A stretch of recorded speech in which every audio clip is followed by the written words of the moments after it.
السلام عليكم ورحمة الله وبركاته. الحمد لله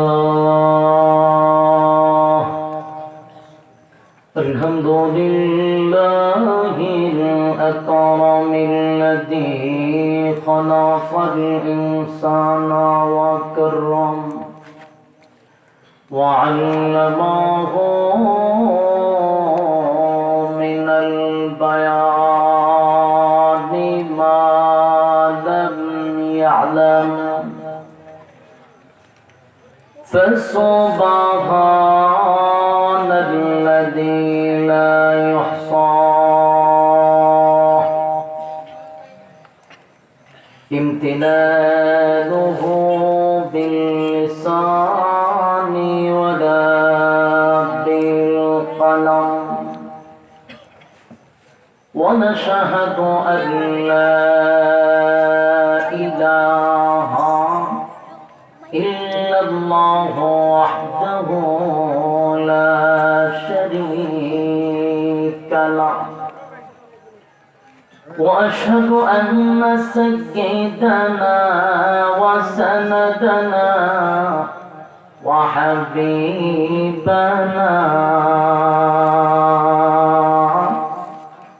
ومولانا محمدا عبد الله ورسوله أرسله بالحق بشيرا ونذيرا وداعيا إلى الله بإذنه وسراجا منيرا. أما بعد فأعوذ بالله من الشيطان الرجيم. بسم الله الرحمن الرحيم. قل إن كنتم تحبون الله فاتبعوني يحببكم الله ويغفر لكم ذنوبكم والله غفور رحيم. قال رسول الله صلى الله عليه وسلم: لا يؤمن أحدكم حتى أكون أحب إليه من والده وولده والناس أجمعين، أو كما قال عليه الصلاة والسلام. درود شريف قولن اللهم صل على محمد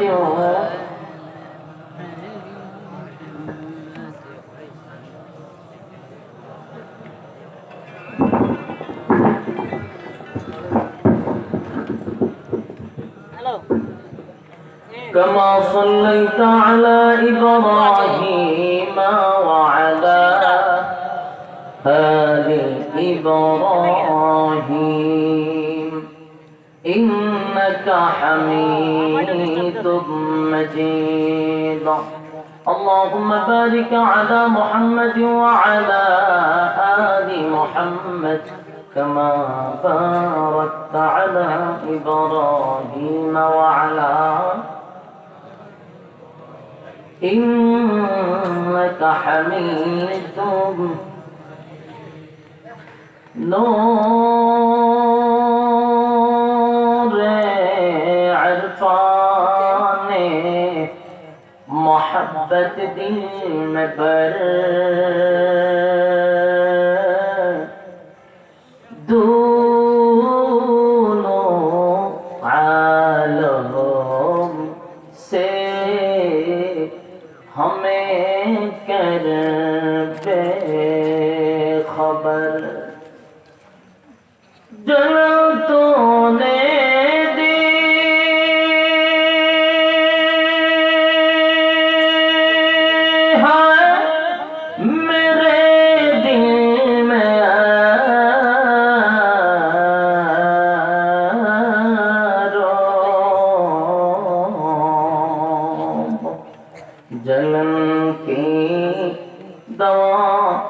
अब फिदा दे खुदाया सादे दुनिया कोई क्या मैं मिस्ल दो देखा नहीं तेरी मानंद खूबसूरत चांद भी होता नहीं बल्लगल उला बिकमालिही कशफत तुजा हसनत जमीअ खिसालिही सल्लल्लाहु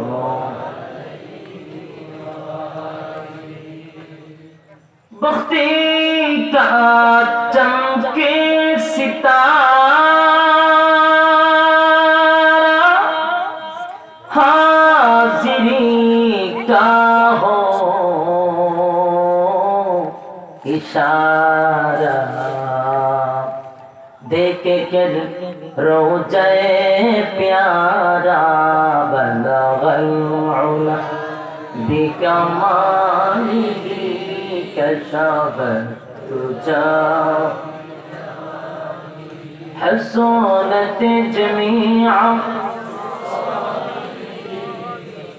सल्लल्लाहु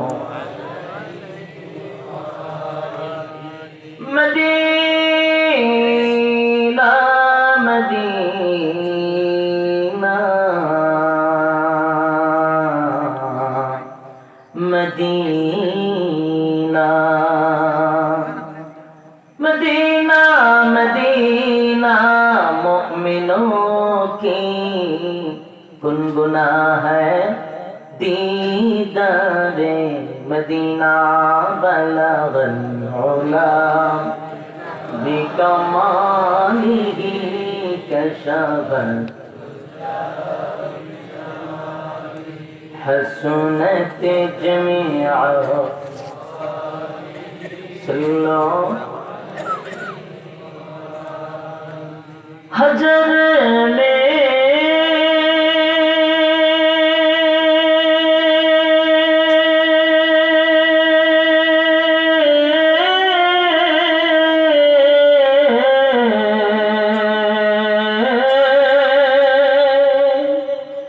शजर में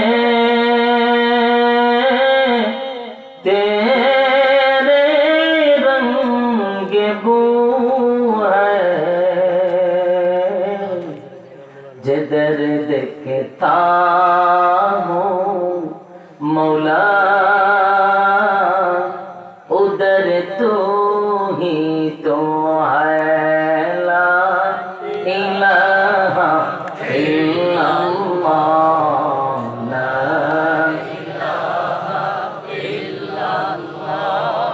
ला इलाहा इल्लल्लाह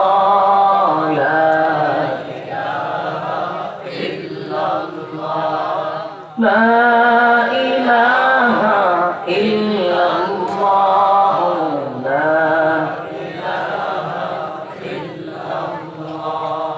ला इलाहा इल्लल्लाह मुहम्मदुर रसूलुल्लाह सल्लल्लाहु अलैहि वसल्लम। আলহামদুলিল্লাহ সোনারগাঁ থানার অন্তর্গত উত্তর নরপতি নূরে হেরা নুরানি ও হাফিজি মাদ্রাসার উদ্যোগে আয়োজিত আজকের ইসলামী মহাসম্মেলনে সম্মানিত আজকের যিনি সভাপতি হযরত মাওলানা আলাউদ্দিন সাহেব করিমপুরি, আজকের মাহফিলের আরো আছেন যারা আমন্ত্রিত মেহমান বৃন্দ, জনাব আলহাজ আব্দুল কাদের লস্কর। আজকের মাহফিলের আরো আছেন জনাব মোহাম্মদ আব্দুল মালিক জাপানি সাহেব, বিশিষ্ট দানবীর ও শিল্পপতি আপনাদের এলাকার। আজকের মাহফিলে আরো আছেন জনাব সৈয়দ লিয়াকত হাসান সাহেব। আজকের মাহফিলের আরো আছেন জনাব কাউসার আহমদ বাহার সাহেব সহ আজকে উপস্থিত জাতির শ্রেষ্ঠ সন্তান হযরত উলামায়ে কেরাম, উপস্থিত আছেন দূর দূরান্ত থেকে আগত সমবয়সী তরুণ যুবক ভাইরা, উপস্থিত আছেন আমার দূর দূরান্ত থেকে আসা বিভিন্ন তালবে ইলম ভাইরা।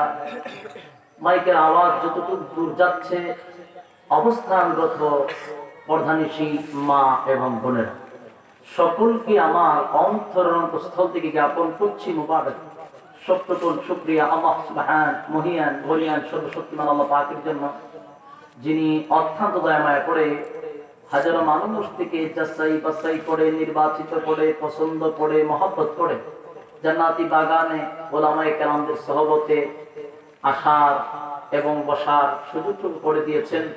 এজন্য আসুন সকলেই আমানত চিত্তে হৃদয়ের আবেগ অনুভূতি উজাড় করে সমবেত কণ্ঠে একই সুরে সমসুরে আওয়াজ দিয়ে বলে আলহামদুলিল্লাহ। লক্ষ কোটি দুরূদ এবং সালাম আমার সৃষ্টির প্রধান আকর্ষণ, বিশ্ব সভার সভাপতি শামসুল হেদায়েত বদরুদ্দোজা সৈয়দুস সাকালাইন ইমামুল মুরসালিন খাতামুন নবিয়্যিন ওয়াল মুরসালিন জনাব মুহাম্মদুর রাসূলুল্লাহ সাল্লাল্লাহু আলাইহি ওয়াসাল্লামের পর। সম্মানিত সুধী, আপনারা এখানে আসতে পেরে বসতে পেরে খুশি না বেজার? অত্যন্ত গুরুত্বপূর্ণ একটি মজলিস আপনারা করছেন।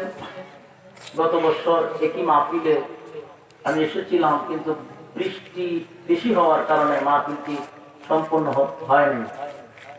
তো আল্লাহ পাকের অশেষ মেহেরবানিতে সুন্দর একটি সময় আমরা এখানে উপস্থিত হতে পেরেছি।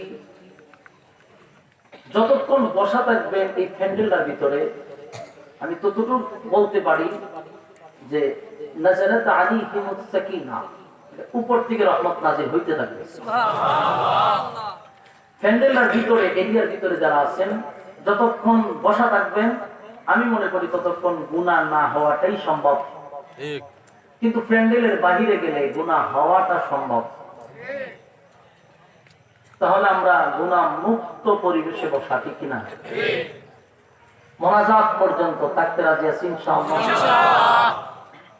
রব্বি কারীম যেন মোনাজাত দিয়ে আমাদেরকে এই বরকতপূর্ণ মাহফিল থেকে বিদায় দেন। রাজি আছি ইনশাআল্লাহ। আসুন,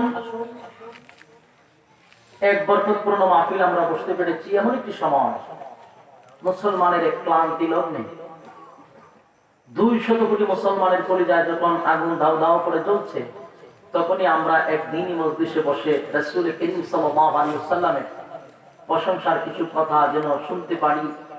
রব্বি কারীম যেন বলনেওয়ালা জবান থেকে ইখলাসের সাথে কথাগুলি বাহির করে দেয়, শুননেওয়ালাকে যেন শ্রবণ করার তৌফিক দান করে। আমিন। আমিন। সম্মানিত সুধী, আমরা যারাই আসছি কোন ব্যক্তির আকর্ষণে আসি নাই, আসছি কোরআনের আকর্ষণে। ঠিক? কোরআন এমন একটি গ্রন্থ যেটার আকর্ষণ কিয়ামত পর্যন্ত থাকবে। ঠিক নেই? এটার আকর্ষণ কমে না, বরং দিন বাড়তে আছে। তো আসুন, যাদেরকে আল্লাহ মহব্বত করে ভালোবাসে তাদেরকে আল্লাহ দ্বীনি কাজে বসায় রাখে। আপনাদেরকে মহব্বত করে বিদায় সমস্ত ব্যস্ততা থেকে, ফিতনা ফাসাদ থেকে হেফাজত করে জান্নাতি মজলিসে বসার সুযোগ করে দিয়েছেন। এটা আল্লাহ রাব্বুল আলামিন আপনাদেরকে ভালোবাসেন, এটাই তার প্রমাণ। আপনি এবং আমার মতো কত মানুষ অযথা অকারণে নিষ্প্রয়োজনে রাস্তা ঘাটে দুঘান পাঠে সময় নষ্ট করতেছে, ঠিক কিনা? এর মাঝখান থেকে আপনাকে এই বরকতপূর্ণ এক মাহফিলে বসার সুযোগ করে দিয়েছেন। বুঝতে হবে তাদের চেয়ে আপনাকে আল্লাহ বেশি মহব্বত করে। আবার এমন একটি মাস, বরকতপূর্ণ এক মাসে আমরা উপস্থিত হয়েছি। বর্তমান চলমান একটি মাস চলতেছে, সেটা হলো রবিউল আউয়াল মাস। রবিউল আউয়াল মাস, যে মাসটিতে আমাদের রাসূল সাল্লাল্লাহু আলাইহি ওয়াসাল্লাম দুনিয়াতে পদার্পণ করেছিলেন, ঠিক কিনা? এখানেই শেষ, এটাই আমরা জানি। রবিউল আউয়াল মাস আসলে আমরা এটাই জানি বিশ্বনবীর আগমন শুভেচ্ছা স্বাগত। কিন্তু এই মাসে আরো অনেক কিছু লুকায়িত আছে যেগুলো আমরা মানুষের সামনে প্রকাশ করতে চাই না। সেটা হলো এই মাসে শুধু আগমন নয়, রাসূলের ওফাত এই মাসেই হয়েছিল। কিন্তু আমরা শুধু আগমনের স্লোগান শুনি, কিন্তু যাওয়ার কোনো কথা শুনি না। আসাটা হলো আনন্দ, যাওয়াটা হলো বেদনা, কষ্ট। তাই আনন্দের স্লোগান দেই, কিন্তু বোঝা দরকার এই মাসে তো রাসূল বিদায় হয়েছে। একতলাফ আছে, 12 রবিউল আউয়াল মাস জন্ম এবং মৃত্যু নিয়ে একতলাফ বাদ দিলাম। এটা যদি বিশ্বাস করি যে রাসূল সাল্লাল্লাহু আলাইহি সাল্লাম আসছেন গেছেন, তাহলে একই মাসে যদি আসা এবং যাওয়া হয় সেখানে আনন্দ থাকে না, বেদনাটাই থেকে যায়। কিভাবে বুঝায়? আমরা 1400 বছর পরে একটা স্লোগান দিচ্ছি, সেটা হলো বিশ্ব নবীর আগমন, শুভেচ্ছার স্বাগতম। রাসূল দুনিয়াতে আসার কারণে ভাই সকলেই খুশি, না কেউ বেজার? আপনি কি খুশি হবেন? আপনি তো যাই খুশি হন এটা বিরানির জন্য হন, কিন্তু আসমান খুশি হয়েছেন, জমিন খুশি হয়েছে, আল্লাহ সৃষ্টি জগৎ রাসূল আসার কারণে খুশি। সুবহানাল্লাহ। তুমি আর আমি তো লোক দেখানোর খুশি। আপনি খুশি হইলে কি না হইলে কি, সৃষ্টি জগৎ খুশি বিশ্ব নবী আসার কারণে। গোটা পৃথিবীতে একটা উলস্থল লেগে গেছিল যেদিন রাসূল দুনিয়াতে পদার্পণ করেছিল। ইতিহাস যতটুকু পারি বলার চেষ্টা করবো, কিন্তু মেইন উদ্দেশ্য যেটা, যেহেতু এটা রবিউল আউয়াল মাস, আমি আপনাদেরকে এই বিষয়ে কিছু কথা বলতে চাই। শুনতে রাজি আছেন? এই মাস গেলে আর এই কথাগুলি আকর্ষণ কম থাকে, কিন্তু যেহেতু চলমান মাস, এই কথাগুলির গুরুত্ব বেশি থাকে শোনার জন্য মানুষের। এই মাসটা শুধু আসার মাস নয়, যাওয়ার মাস। 1,500 বছর পরে আমরা স্লোগান দিচ্ছি। স্লোগানটা কতটুকু গ্রহণযোগ্য আমরা জানি না, তবে একটা এক্সাম্পল দিলে আপনারা এই বিবেচনা করে নেবেন। মনে করেন আপনারা এই গ্রাম নরপতিতে আপনারা এমপি সাহেব অ্যাডভোকেট কি আপনার মাহবুব আলী সাহেব, আপনাদেরও এমপি আমাদেরও এমপি, একই থানা, 2 থানা। মাহবুব আলী সাহেব মনে করেন আপনারা নরপতি আসছে নভেম্বরের 14 তারিখে আসছে, পরে আপনারা লাল গোলাপ, নীল গোলাপ, খালা গোলাপ, যত গোলাপ আছে আপনারা শুভেচ্ছা দিচ্ছেন, ইচ্ছা মতো শুভেচ্ছা আগমন করে হুতাই গেছেন, মনে করেন ভালো কথা। সব শেষ, উনিও বিদায় নিয়ে চলে গেল। 1 বছর মনে করেন হয়ে গেছে। 1 বছর হওয়ার পরে আবার 14 তারিখ আসার পরে দেখবেন 5-6 জন মানুষ মিছিল দিতেছে, এমপি সাহেবের আগমন, শুভেচ্ছার স্বাগত। একজনের জিজ্ঞা, এমপি সাহেব কখন আসবে? এখন না, গত বছর এসে গেছেন। কথা বুঝতেছেন না? মিছিল দিচ্ছে পরে একজন জিজ্ঞা, কখন আসবে? বাইরে এসে গেছে। কোন সময়? কত বছর আসছিল? ভাগ বলছে, বললে বসছে। তা ভালো মানুষ করো, আমার বাসা বুঝুননি? আপনারা যদি আমার বাসা না বুঝুন, তার আমি বাংলাদেশে বাস করে দিতে পারতাম। মাতুপুর থেকে সোনারঘাটে এখন তো বাসা চেঞ্জ হয়ে যায়, যেখানে কক্সবাজার, যেখানে চায়না কথা হয়, এখানে গেলে আমার বাস চলে। আপনারা বুঝতেন না? কক্সবাজারের মানুষের বাসার আমরা বাসা কি একবার এর আমার বাস শুনে আমি এখানে বয়ান করতে যাই, এরা যদি বুঝে আমার জেলার ভিতরে, আমার থানার পার্শ্ববর্তী মানুষ যদি আপনারা এইভাবে নীরবতা পালন করেন, এর দ্বারা তো বোঝা যায় আমার বাসা বুঝতেছে না, তার আমি ওয়াজ করি গীতা করতাম বাচ্চারা দিতে। ভাষা যদি বুঝেন হ্যাঁ অথবা না, দুইটাতে একটা বলতে হবে। আপনাদের হ্যাঁ এবং নার মাধ্যমে নির্বাচিত হয়, আমার কথা বুঝছেন কিনা? 1 বছর আগে এমপি সাহেব আসছিল, বিদায় নিচ্ছে, 1 বছর হয়ে গেছে। 1 বছর পরে যদি কেউ মিছিল দেয় আর কয় বলে গত বছর আসছে, এই জন্য হলো শুভেচ্ছা, যেহেতু আজকে এই তারিখ এলে শুভেচ্ছা স্বাগতম দিতেছি, বলুন আপনারা কি সুস্থ হবেন না অসুস্থ হবেন? রাসূল আসছিল 1400 বছর আগে, তখন তো আনন্দ ছিল। বিদায় হয়েছেন 1400 বছর হয়েছে, এখনো কয় বিশ্ব নবীর আগমন। কথা বুঝছেন? কোন সময় বছর আসছিল? 1400 বছর আগে আগমনের স্লোগান দেশটা রাসূলের বিদায়, সেটার কথা কও। সব মিলে আমি একটা হিসাব করলাম, আগমনের মধ্যে আনন্দ বেশি, এটা আমরা মেনে নিচ্ছি। কিন্তু একই তারিখে যে রাসূল বিদায় হয়েছে, এটা কি বেদনার বিষয় না? বেদনা না? রাসূল দুনিয়া থেকে বিদায় হওয়ার পরে সাহাবায়ে কেরামরা কাঁদতে কাঁদতে চোখের দুই সাইড দিয়ে কালো দাগ পড়ে গেছিল। এবার সকল থেকে চোখের রেড পড়ে গেছিল, পরে চোখের পানি পড়তে পড়তে এটাকে একবারে গেছে, দাগ পড়ে গেছে, রেড পড়ে গেছে। তারা কাঁদছে, রাসূলের বিরহ ব্যথা। কত সাহাবী তো মদিনা ছেড়ে দিয়েছে, না থাকতাম না কেন? পানি থাকলে রাসূলের স্মৃতিগুলা চোখে ভেসে ওঠে, সহ্য করতে পারে না, তাই বিরহ ব্যথা লইয়া এই দেশ ছেড়ে গেছে, সহ্য করতে পারে না। এত ভালোবাসতেন রাসূল। তাদের জীবনে আমরা পড়ছি সাহেব খলিফার জিন্দেগি আছে, যারা রাসূলের পরে দেশ চালাইছে তাদের জীবনে আছে, সাহাবায়ে কেরামদের তো অসংখ্য জীবনে আছে। কোথাও একটা নজির পাই নাই যে তারা রাসূল বিদায়ের পরে আনন্দ মিছিল করছে। ইসরাফিলের সিংহাসন খুঁজল, আমরা এতটুকু ভিতরে ধারণা হবে না যে কোনদিন মিছিল মিছিল করছে, কিতাব হাদিস নাই। কারণ আমরা এতটুকু জানি তাদের চোখের সাইড দিয়ে দাগ পড়ে গেছিল, সাহাবীরা আর মুখে দিয়ে কোনদিন মুস্কি আসা নাই রাসূল বিদায় হওয়ার পরে।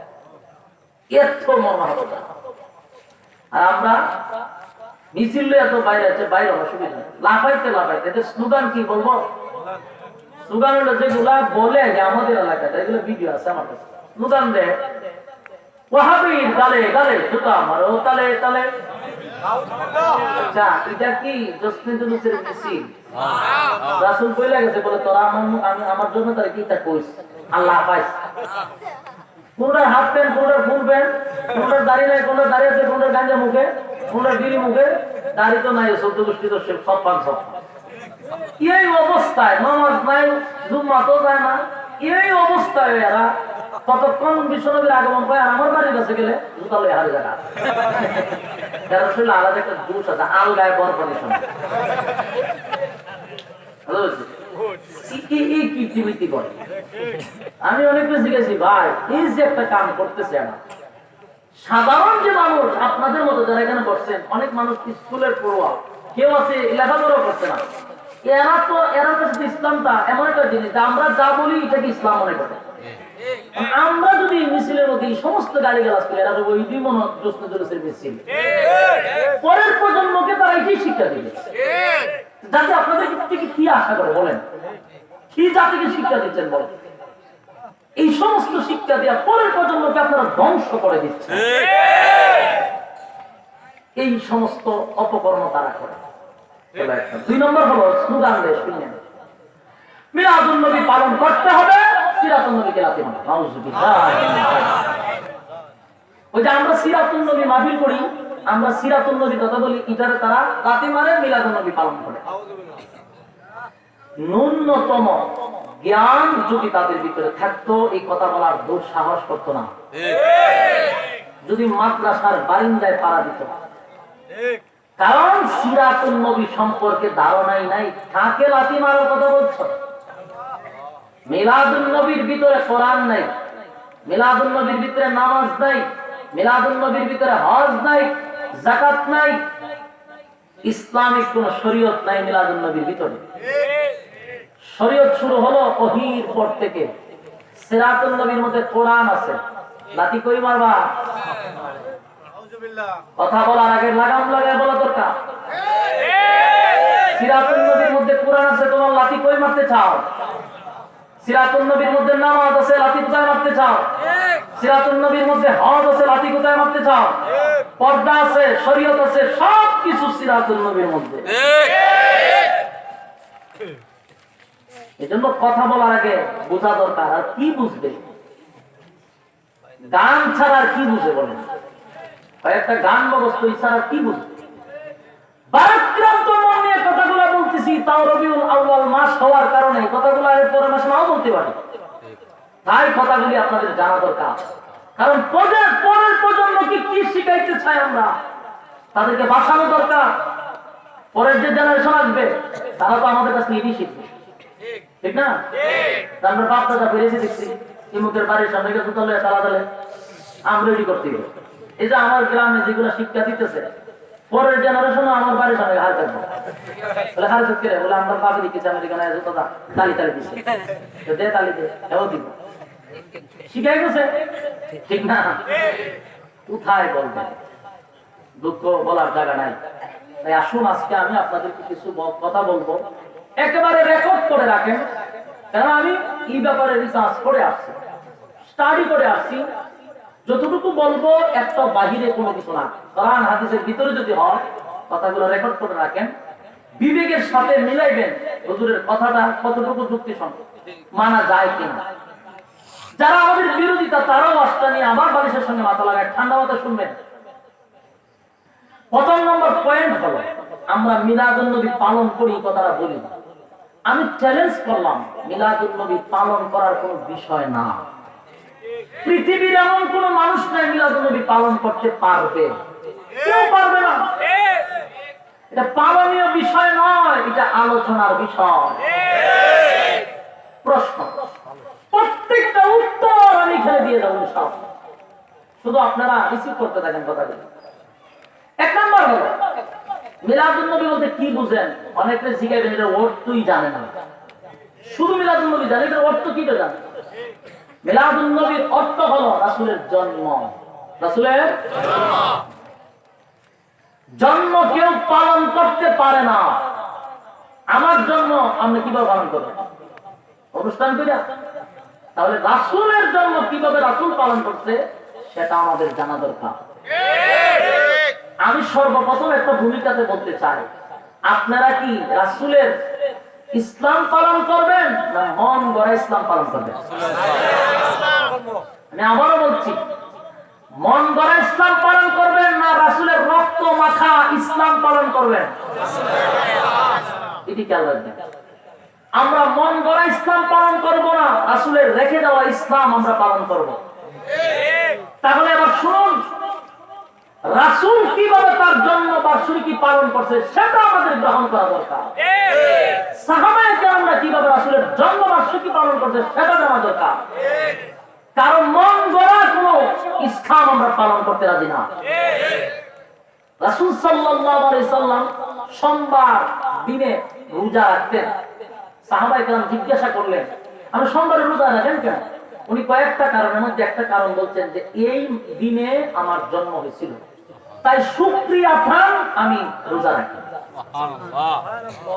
কথাটা বুঝতে পারছেন যারা করে তাদেরকে জিজ্ঞান স্বীকার করতে বাধ্য তারাও কথা বুঝেন নাই রাসূল নিজের জন্ম বার্ষিকী পালন করছে কি খাইয়া না না খাইয়া রোজা রাখা ঠিক কিনা আর এখনকার 1400 বছর পরে জন্মবার্ষিকী পালন করে ঈদ বইলা ঈদের মধ্যে খাওয়ান আছে না নাই না খাইলে তুই ঈদ হয় না এই জন্য এটার নাম বলেছে ঈদে মিলাদুন নবী শুধু ঈদ না এখানে সীমাবদ্ধ না বলা হয়েছে সকল ঈদের সেরা ঈদ শোনো ভাই কথাগুলি একেবারে ঠান্ডা মাথায় শুনো সাহাবায়ে কেরাম করলো 2 ঈদ রাসূল নিজে করলো 2 ঈদ 1400 বছর পরে মন গড়া হইল 3 ঈদ আমার কষ্ট লাগে রাসূলের 2 ঈদ সেরা হইল না মন গড়া ঈদ হইল সেরা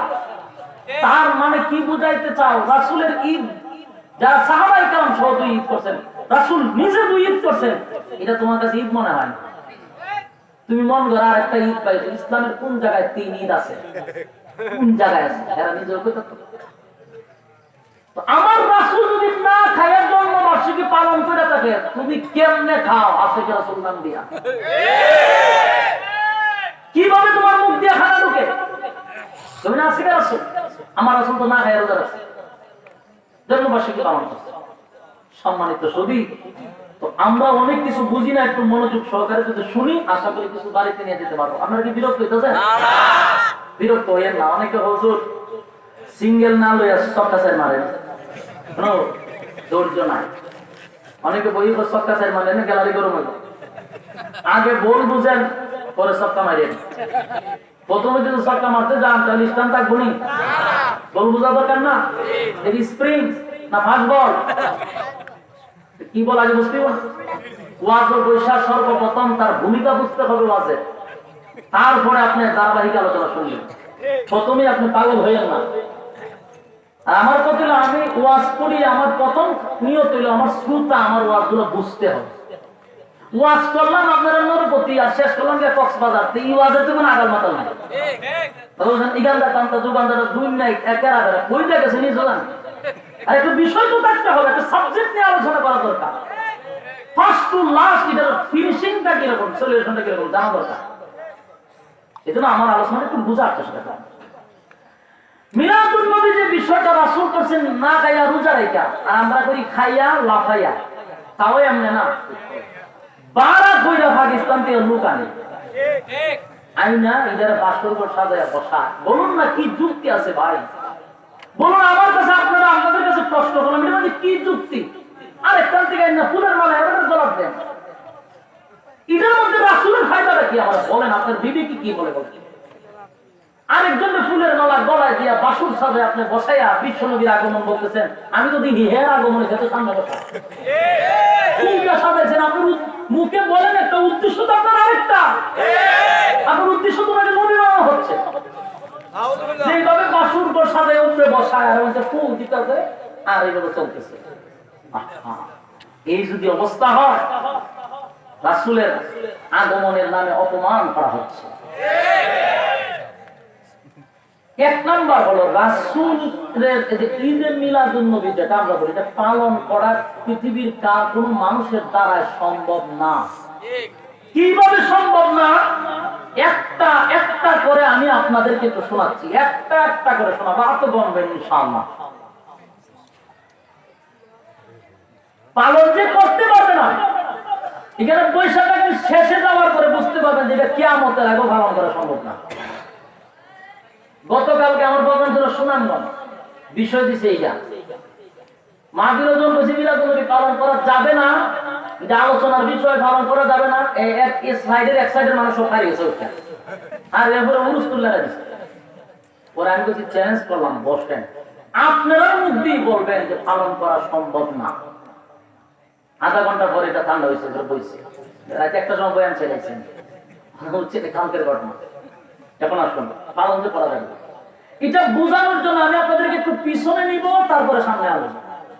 রাসূল সাল্লাল্লাহু আলাইহি সাল্লাম হলেন সমস্ত নবীগণদের সর্দার, নবীকুলের সম্রাট যাকে বলা হয়, শেষ নবী যার মর্যাদা আল্লাহর পরে। বলুন এই কথা বললে পরে মর্যাদা কোন জায়গা বাকি রাখে? আল্লাহর পরে আমরা সম্মান জানি রাসূলের। আর যদি বাড়াইতে যান তেনা আল্লাহ সমান হয়ে যায়। অতি ভক্তি কিন্তু সুরের লক্ষণ। সম্মান বাড়াইতে বাড়াইতে গিয়ে আর বড় আল্লাহ ছোট আল্লাহ বানাই না। আর প্রত্যেকের একটা স্তর আছে।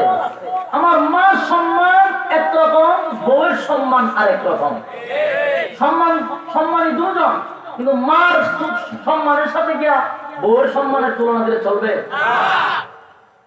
মার সম্মান মার কাছে, বউর সম্মান সবার না। দুটারে আদর করতে করতে বড় বড় কই রাখতাম আমারে খেলা বউ থাকুনি, সাথে সাথে শেষ। আমরা তো ইতাল ধরে নবীরে কই রাখতাম, এত উপরে তুলতে তুলতে কখন একটা শুভ আল্লাহ বানাইছে, নাউযুবিল্লাহ। যার সম্মান যেখানে, সম্মানটা তাকে কেন দিতে হবে? আমরা এখনই কি বলবো, আল্লাহর পরে যার সম্মান, ঠিক না? আর কোন জায়গায় গ্যাপ নাই। আসুন রাসূল সাল্লাল্লাহু আলাইহি সাল্লাম দুনিয়াতে আসার আগেই শুরু হয়ে গেছে অলৌকিক ঘটনা। দুনিয়াতে আসার আগে থেকে শুরু হয়েছে অলৌকিক ঘটনা। একবার জমজমের পানি বন্ধ হয়ে গেছে। আব্দুল মুত্তালিব দোয়া করছে খানায় কাবার সামনে দাঁড়ায়, যে খানায় মালিক, কাবার মালিক, জমজমের পানি চালু করে দাও। যদি পানি চালু করো 10 ছেলের মধ্যে একটারে জবাই করে দেবো তোমার রাস্তায়। সঙ্গে সঙ্গে জমজমের পানি চালু হয়ে গেছে। আসেনি সুবহানাল্লাহ, শোনার গাছ তাকে বলেন। যখন চালু হয়ে গেল, বাস জমজমের পানি চালু হয়ে গেছে। দিন যায় রাত যায়, দিন যায় রাত যায়, মাস যায়, উনি আর মান্নত পুরা করে না। মান্নত যখন পুরা করে না, স্বপ্নের মাধ্যমে বারবার দেখানো হচ্ছে, তুমি যে মান্নত পুরা করো না, তোমার 10 ছেলের ক্ষতি হবে, তোমার বড় ধরনের ক্ষতি হবে, মান্নত পুরা করো তাড়াতাড়ি। ওই গুমতিতে দৌড় দিল তাওরাতের আলেম আরাকাবির নাউফেলের কাছে। এখানে গিয়া কয়ও স্বপ্নে তো এই কারবার দেখছি, আগে তো মান্নত করছিলাম পুরা করি না, এখন তো সিগন্যাল দিতে যে আমার মেরা লেগো পুরা মান শব্দ উঠে যাবো না, করতাম কিনা সব বোনাস মান্নত পুরা করো। ও মান্নত পুরা করতাম যে 10 ছেলের মধ্যে একটারে পেতাম জবাই করো, কোনটা জবাই হইব বেড়ার সাথে পরামর্শ করো। আব্দুল মুত্তালিব 10 ছেলের লিয়ে বসতে বসে গেল, বাবা রে এই মান্নত করছিলাম, এখন তোমরা কে রেডি আছো একটু আসো, আমি মান্নতটা পুরা করে দেব। আবুল আহাব তো বাবা আমার নাম বলছিলেন, নাম বলি না, আমি যাই। হামজা বলেন বাবা আমার নাম বলছেন না, তাহলে আমিও যাই। আব্বাস বলেন বাবা আমার নাম বলছেন না, তাহলে আমিও যাই। এই বলতে বলতে সব চলে গেছে, বাকি রয়েছেন একজন, উনি হলেন আব্দুল্লাহ, রাসূলের আব্বা, উনি রয়েছেন। এখন উনিও মুসিবত পড়ে গেছে, সবচেয়ে মহব্বতের ছেলে হইল আব্দুল্লাহ। এই মহব্বতের ছেলে এত মায়া করে তারে কিভাবে জবাই করবে, ভিতরে বাড়ি মারছে না, গেছে আবার তাওরাতের আলেমের কাছে, কি করা যায়, কোনোটাই রাজি হয় না। উনি বুদ্ধি দিলেন, আব্দুল্লাহ যেহেতু ছোট আর প্রতিবাদও করতো না, জবাই করলাম। সিদ্ধান্ত নিয়েছে কি করবো, গোটা মক্কা নগরীতে খবর হয়ে গেছে আব্দুল্লাহ রে শুক্রবার এতটার সময় কাবা শরীফের সামনে জবাই করা হবে, মান্নত পুরা করবে। গোটা মক্কা নগরীর খবর হয়ে শুক্রবারে চতুর্দিকে মানুষ আর মানুষ। এবার আব্দুল্লাহকে সাজায় গুজায় আনছে, খানায় কাবার সামনে আসার পরে তরবারি দিয়া জবাই করে দিল। যখন ওনারে শুয়াইয়া দিলেন মান্নত পুরা করার জন্য, এই মুহূর্তে 80 জন যুবতী তরবারি নিয়ে দাঁড়াইছে। সুবহানাল্লাহ আছে? 80 জন যুবতী তরবারি নিয়ে দাঁড়াইছে আব্দুল্লাহর পক্ষে। সুবহানাল্লাহ। আরে ভাই, মহিলা গুলা তরবারি হাতে লইয়া ডাক দিয়া বলে, আব্দুল মুত্তালিব তোমার একটা নয় 10টা ছেলে আছে, প্রয়োজনে 10টারে জবাই করে দাও, কোনো বাধা দিব না, কোনো বাধা দিব না। কিন্তু আব্দুল্লাহর গলার মধ্যে যদি ছুরি লাগায়া দাও, 80 জন যুবতী তরবারি লইয়া দাঁড়াইছি কানেই না, তাকায়া দেখে অসংখ্য যুবকরাও তরবারি লইয়া দাঁড়াইছে। আব্দুল মুত্তালিব তরবারি লইয়া দাঁড়াইছি, আব্দুল্লাহরে জবাই করতে দিব না, বাকি 10টারে জবাই দেন, কোনো আপত্তি নাই, কিন্তু আব্দুল্লাহরে জবাই করতে দিব না। এই কারণে আব্দুল্লাহর চেহারাটা দেখে যদি আমরা ব্যবসায় যাই, আমাদের ব্যবসায় বরকত হয়। আব্দুল্লাহর চেহারা থেকে আমরা রাস্তায় গেলে যাত্রা শুভ হয়। মান্নত পুরা করার জন্য আব্দুল্লাহকে জবাই করতে দিব না। যদি আব্দুল্লাহরে জবাই করতে হয়, গোটা মক্কা নগরীতে আগুন ধরায়া দিব, তথাপি আব্দুল্লাহকে কোরবানি করতে দিব না। আব্দুল মুত্তালিব বড় বিপদে পড়ে গেল। এখন কি করি, শেষ বড়টা ছিল আব্দুল্লাহ। তখন আব্দুল্লাহরে জবাই করতে দেয় না, মান্নত কেমনে পড়া হয়। আবার তাওরাতের আলেমদের কাছে গেল, এখন কি করি, মক্কা নগরীর যুবতী যুবকরা আব্দুল্লাহর জন্য তরবারি লইয়া দাঁড়াইছে, তারা নাকি মক্কা নগরীতে আগুন ধরাবে যদি আব্দুল্লাহকে জবাই করি। আমার মান্নত কেমনে গো পুরা হবে, এখন তো মহাবিপদ।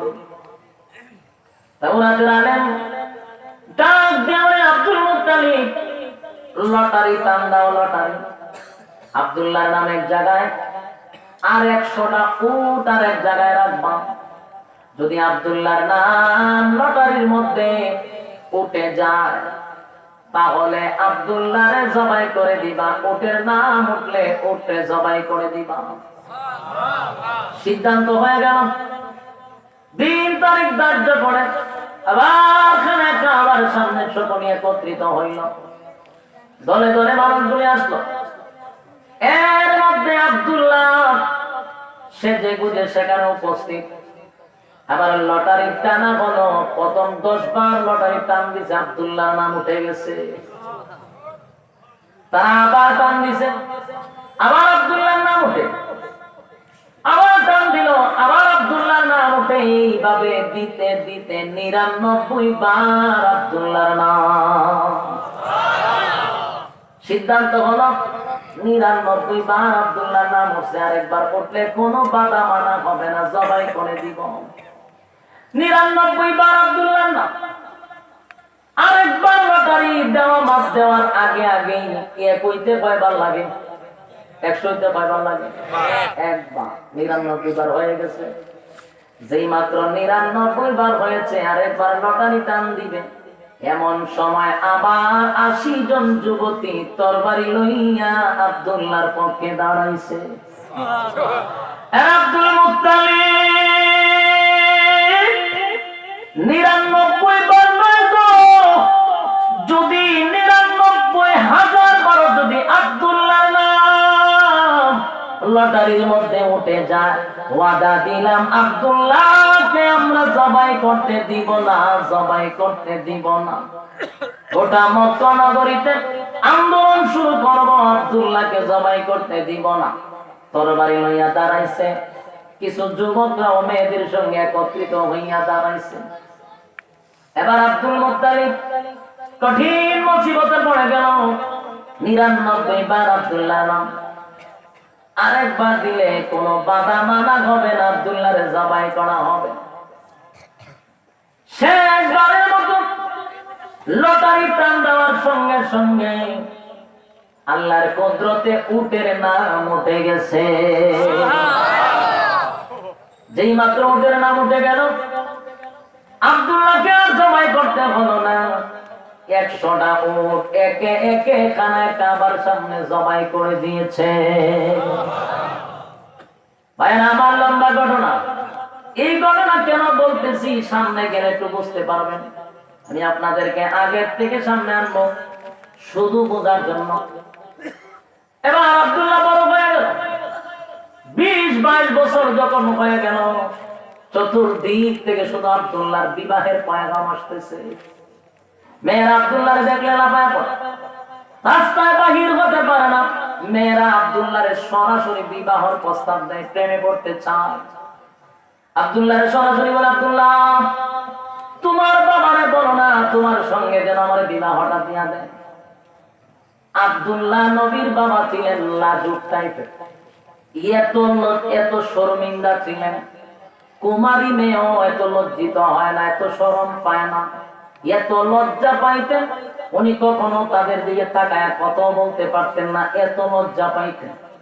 কিন্তু রাস্তা দিয়ে হাঁটলে মেয়েরা আব্দুল্লাহ দেখলে খালি ডিস্টার্ব করে, খালি প্রেমের প্রস্তাব দেয়।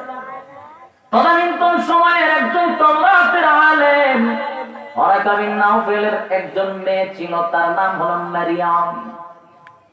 ধনাঢ্য সম্ভ্রান্ত পরিবারের একজন মেয়ে, টাকাওয়ালা মারিয়াম। আব্দুল্লাহর ডাইরেক্ট বলে, আব্দুল্লাহ তোমার আমার ভালো লাগে, তোমার সঙ্গে আমি বিবাহ বসতে চাই। তোমার বাবারে প্রস্তাব দাও, আমার যেন বিবাহ করাইয়া তোমার ঘরে বধূ হিসাবে নিয়ে যায়। আব্দুল্লাহ তো লজ্জা পায়, কিন্তু মরিয়ম বারবার বিবাহের প্রস্তাব দেয় আর বলে, আব্দুল্লাহ রে তোমরা 10 ভাই, বাবার সম্পত্তি বাদ করলে কি বাটে পড়বে? আমি একমাত্র শিল্পপতির মেয়ে, আমার ধন সম্পত্তির কোনো অভাব নাই। আমার বাবা একমাত্র কন্যা, যদি তোমার কাছে বিবাহ বসতে পারি, আমার বাবার সমস্ত সম্পত্তি তোমার কদমে ঢেলে দিব। আরে ভাই, আব্দুল্লাহকে বারবার যখন বিবাহের পয়গাম দেয়, আব্দুল মুত্তালিবের কাছেও বিবাহের প্রস্তাব আসে। বিরক্ত হইয়া ছেলেরে লইয়া মক্কা ছেড়ে দূর চলে গেলেন, মদিনায় চলে গেলেন। তখন মদিনার নাম মদিনা ছিল না, তখন মদিনার নাম ছিল ইসরায়েল। আব্দুল মুত্তালিব সন্তানদের লইয়া মক্কা ছেড়ে দূর, বহুদূর মদিনায় চলে গেল। আব্দুল মুত্তালিবের একজন বন্ধু ছিল, তার একটা মেয়ে ছিল বড় সুন্দর। আব্দুল মুত্তালিব বলেন, বন্ধুরে আমি আমার ছেলেটারে লইয়া মক্কা থেকে চলে আসি। একটা ছেলে কিন্তু প্রতিদিন বিবাহের প্রস্তাব আসে। মেয়েরা যারা যন্ত্রণা করে, তোর মেয়েটা বড় সুন্দর, আমার ছেলেও সুন্দর, দুইজনে বিবাহ করাইয়া দিন। ওনার বন্ধু রাজি হয়ে গেলেন আব্দুল্লাহরে দেখে। যেই মেয়েটার সঙ্গে বিবাহ করাই দিলেন ওই মেয়েটার নাম ছিল আমেনা। সুবহানাল্লাহ, বাড়ি দিয়ে বলে তো ওই আমেনা ছিল, বিবাহ করাই দিল। বহুদিন পরে আমেনারে লইয়া আব্দুল মুত্তালিব পুত্রবধূ লইয়া একসাথে মক্কায় রওনা দিল। মক্কায় যখন আসলো, চতুর্দিকে খবর হয়ে গেল আব্দুল্লাহ মক্কা ফিরেছে। মক্কার মেয়েরা আব্দুল্লাহর জন্য পাগল। যেই মাত্র শুনল আব্দুল্লাহ আসছে, মেয়েরা আব্দুল্লাহকে বারবার দেখার জন্য চেষ্টা করে। মরিয়ম বাসার থেকে দেখলো আব্দুল্লাহ রাস্তা দিয়ে হাঁটতেছে। একটা দৌড়মাইরা আল্লাহর পয়গম্বরের বাবা আব্দুল্লাহর কাছে এসে মরিয়ম দাঁড়াইছে। দাঁড়ায়া বলেন, আব্দুল্লাহ রে, গোটা মক্কা নগরী তোরে তালাশ করলাম, কোথায় ছিল? এর আব্দুল্লাহ কই, তোমারে দেখি না। আব্দুল্লাহরে দেখার জন্য মরিয়ম দৌড়ায় আসে। কিন্তু মরিয়ম যখন আব্দুল্লাহ চেহারার দিকে তাকাইছে, মরিয়ম চোখের পানি ছেড়ে দিয়া কাপড় দিয়া মুখটা গড়ে পর্দার ভিতরে চলে গেল। গইরাইয়া কান্না শুরু করে দিল। আব্দুল্লাহ ডাক দিয়ে বলে, মরিয়ম, রাস্তা দিয়ে যখন হাঁটি গো, তুমি আমারে পাইলে গল্প করতা, খানা খাওয়াইতা, আজকে আমার চেহারা দেখে চোখের পানি ছেড়ে দিয়া পর্দার ভিতরে কেন গেল? আরে মারিয়াম, আমি তোমার কাছে জানতে চাই কেন এমন একটা কারণ তুমি বাহির করো। মরিয়ম গইরাইয়া কান্দার বলে, আব্দুল্লাহ এইখানে কাবার কসম দিয়ে বলি রে, পরে আমি তাওরাতের কসম দিয়ে বলি, মিথ্যা বলবি না, মিথ্যা বলবি না। আসমানটা ভেঙে আমার মাথায় পড়ছে, মিথ্যা বলিস না রে আব্দুল্লাহ। বল, তুই আব্দুল্লাহকে বিয়া করছস? আল্লাহর পয়গম্বরের বাবা আব্দুল্লাহ বলেন, হ্যাঁ মরিয়ম, আমি তো বিবাহ করেছি, বাবা বিয়া করাইছে। কোথায়? মদিনায়। মেয়ের নাম কি বলে? আমেনা। মরিয়ম কাঁদতে কাঁদতে বেহুশ হয়ে গেল। আরে আব্দুল্লাহ, তোর জন্য এমনি এমনি পাগল হই না, এমনি এমনি পাগল হই নাই গো। আমার বাবা তাওরাতের আলেম, আমার বাবা তাওরাতের আলেম। তাওরাতের আলেম হলো আমার বাবা। আমার বাবার সঙ্গে থেকে থেকে আমি তাওরাত রিসার্চ করা শুরু করে দিলাম, তাওরাত পড়া শুরু করে দিলাম। তাওরাত পড়তে পড়তে পড়তে আমি আখির জামানার পয়গম্বর, নবীদের সম্রাট, নবীদের সর্দার, শেষ পয়গম্বর নবী মুহাম্মদুর রাসূলুল্লাহ সাল্লাল্লাহু আলাইহি ওয়াসাল্লামের নূরের সন্ধান আমি পেয়েছি। আল্লাহু আকবার বলেন। আরে ভাই, মরিয়ম বলেন, আব্দুল্লাহ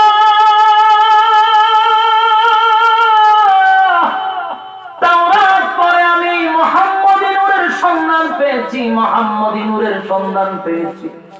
আর এই মুহাম্মদী নূর আমি আব্দুল্লাহ তোর কপালে দেখতাম। আব্দুল্লাহ,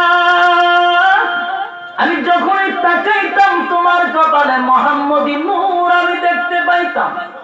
তাই তো তোমার প্রতি আমার আকর্ষণ ছিল গো, এই তো তোমার প্রতি আমার আকর্ষণ ছিল।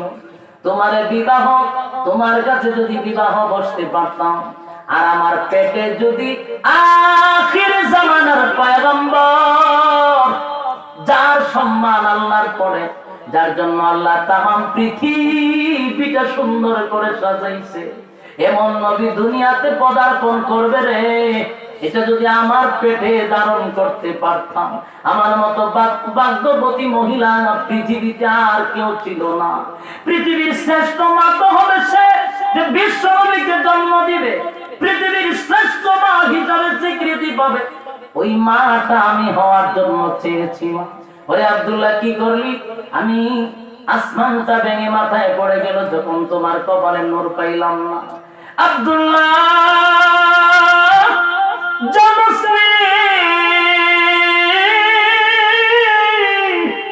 আমি তোমার কত ভালোবাসতাম গো। তোমার বাবা যখন তোমারে কানায় কাবার সামনে জবাই করার জন্য নিয়েছিল, জানো নি রে আব্দুল্লাহ, কে তোমারে সেদিন বাঁচায়া ছিল, কে তোমারে বিপদ থেকে উদ্ধার করেছিল? রে আব্দুল্লাহ, আমি মারিয়াম। সেদিন তো 80 জন যুবতী মেয়ে তোমাকে হেফাজত করার জন্য আমি পাঠায়া দিছিলাম। এই সেই মরিয়ম আমি যে তোমাকে হেফাজত করেছে 99 বার যখন তোমার নাম উঠেছিল, আমি মরিয়ম মেয়েদেরকে পাঠায়া দিছি তোমার জন্য, তোমাকে হেফাজত করার জন্য। আমার তো একটা আশা ছিল রে আব্দুল্লাহ, আমি যেন আখির জামানার পয়গম্বরের মা হতে পারি। কিন্তু আব্দুল্লাহ আমি যেহেতু পারলাম না, আজকের থেকে তোমার প্রতি আমার কোনো আকর্ষণ নাই, কোনো আকর্ষণ নাই, কোনো আকর্ষণ নাই। আর আমি ওয়াদা দিলাম, এই পৃথিবীতে যতদিন আমি বেঁচে থাকবো আর কোনদিন আমি স্বামী গ্রহণ করব না। আরে ভাই, এই দিকটা যদি আমি আলোচনা করি, লম্বা আলোচনা, আমার যে উদ্দেশ্য, যে সাবজেক্ট যেটা বোঝানোর জন্য, সেটা আলোচনা করা হবে না। তাই আমি সংক্ষেপে এখান থেকে আপনাদেরকে বের করে নিয়ে যেতে চাই।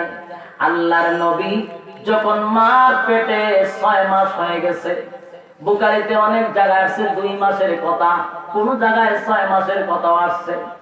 এ ভাই, আল্লাহর পয়গম্বর যখন মায়ের পেটের ভিতরে যখন 6 মাস হয়েছে, তখন আল্লাহর পয়গম্বরের বাবা আব্দুল্লাহ দুনিয়া থেকে চিরবিদায় হয়ে গেছে। আব্দুল্লাহ দুনিয়া থেকে বিদায় হয়ে গেল, তার মানে আমার নবী পেটে থাকা অবস্থায় এতিম হয়ে গেল। এটা অন্য একটা সাবজেক্ট, অন্য ঘটনা। তাই আমি আর একটু সামনে নিয়ে যাই। নবীজি দুনিয়াতে আসার আগে যে অলৌকিক কিছু ঘটনা ঘটছিল, সেগুলো শোনায় আপনাদেরকে সামনে নিব। আল্লাহর পয়গম্বর এখনো নবী মার পেটের ভিতরে 6 মাস, আম্মা জান আমেনা পানি আনার জন্য কূপে যায়। তখন টিউবওয়েল ছিল না, পুকুর ছিল না, কূপ ছিল। কূপ বুঝিনি? এই যে কূপের থেকে পানি তুলতো বালতি দিয়া, টেনে টেনে রশি দিয়া নিচ থেকে টাইনা তুলতে হয়, তখন এটা ছিল। আমেনা বালতির মধ্যে রশি লাগাইয়া পানি আনার জন্য যখন কূপে যায় রে, আমার আল্লাহ ডাক দিয়া বলেন, জিবরাইল তাকায়া দেখ, আমার বন্ধুর মা কূপে পানি আনার জন্য যায় রে, রশি দিয়া বালতি টান দিলে আমার বন্ধুর মার কষ্ট হবে, আমি আল্লাহ বরদাস্ত করতে পারি না। যারে জিবরাইল যা, তোর নূরের ডানা দিয়া কূপের পানি গুলা একেবারে কূপের মুখের সামনে তুলে নিয়ে আস, জোরে কোন সুবহান। এরে ভাই, আমার নবী এখনো দুনিয়ায় আসে না।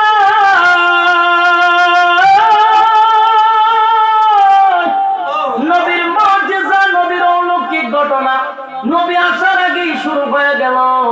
আল্লাহর নবীর মা কূপ থেকে পানি আনতে যায়, জিবরাইল পানিটা কূপের সামনে তুলে রাখছে, যেন আমেনার কষ্ট না হয়, যেন কষ্ট না হয়। এখানে নবীর শান শেষ নয়। এরা আশিকে রাসূল, আমি বলবো দিলের কান লাগায় শুন। রাসূলের সম্মান কারে কয়? রাসূলের সম্মান কারে কয়? কওমি উলামায়ে কেরাম থেকে ভালো করে শুনা যা।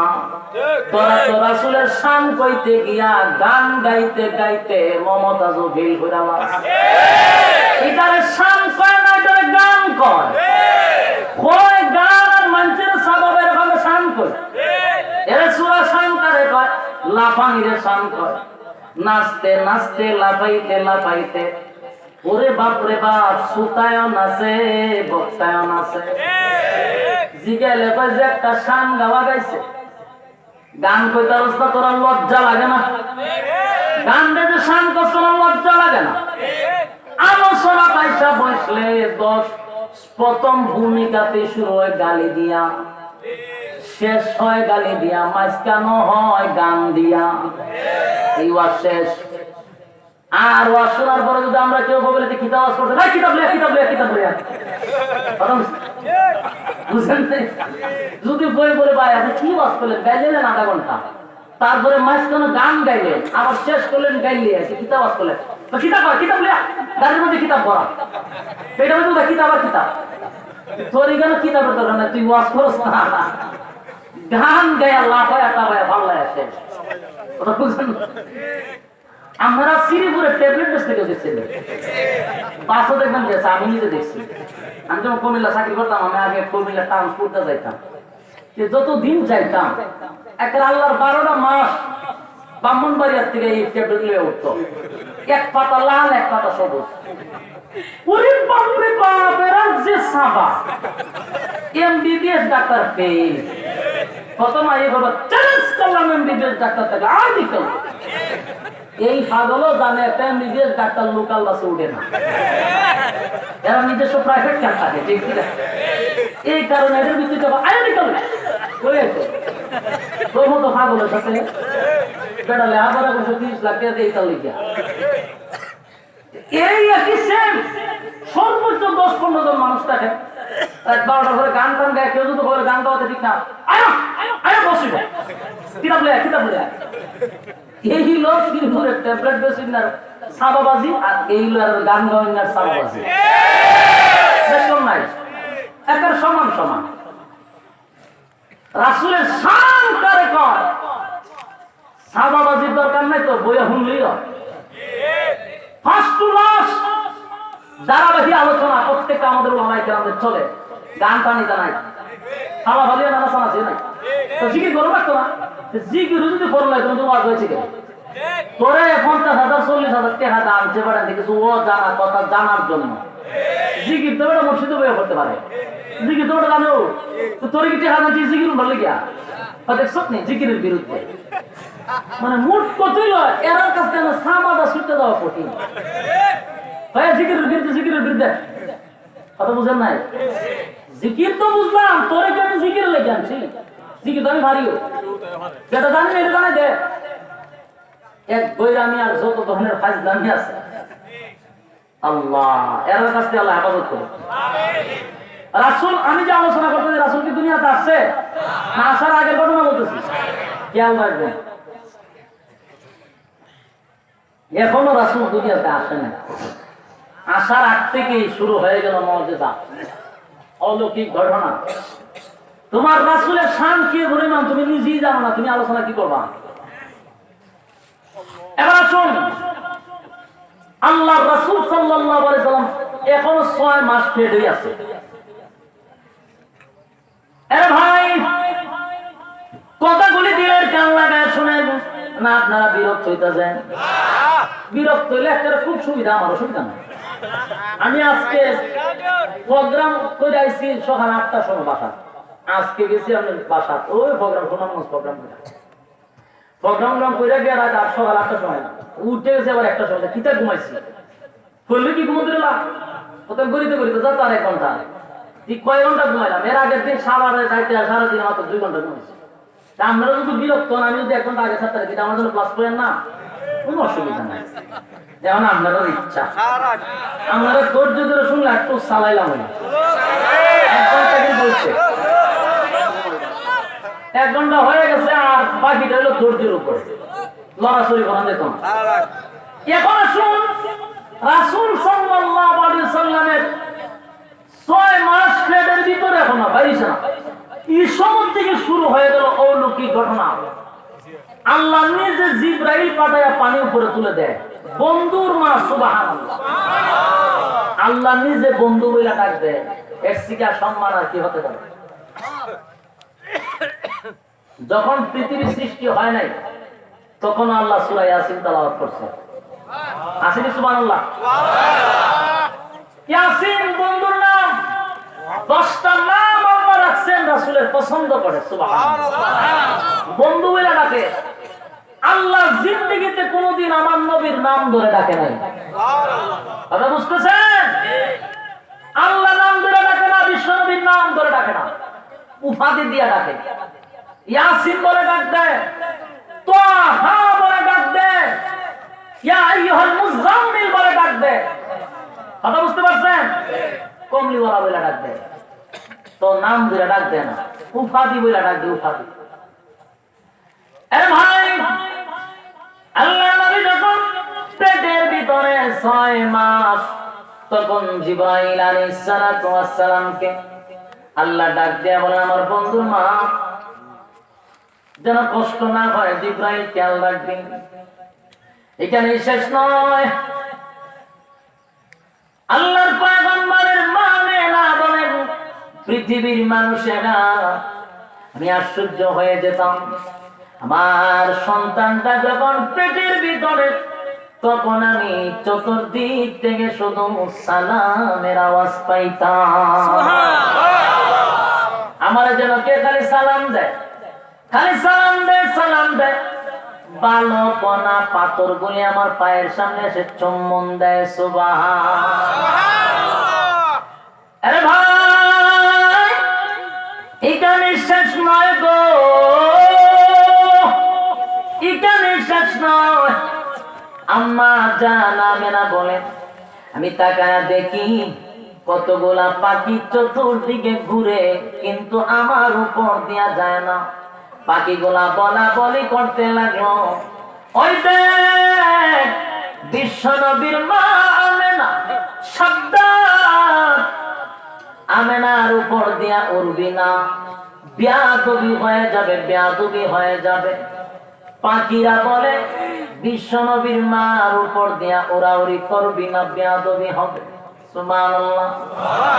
আমেনা বলেন, শুধু তাই নয়, আমার বান্ধবীদেরকে লইয়া আমি হাঁটা চলা করি, বিভিন্ন পাথরের মধ্যে পাড়া পড়ে, প্রচন্ড রৌদ্রের তাপে, প্রচন্ড রৌদ্রের তাপে মরুভূমির বালুর মধ্যে পাড়া দেওয়া যায় না, তুষা উঠে যায়।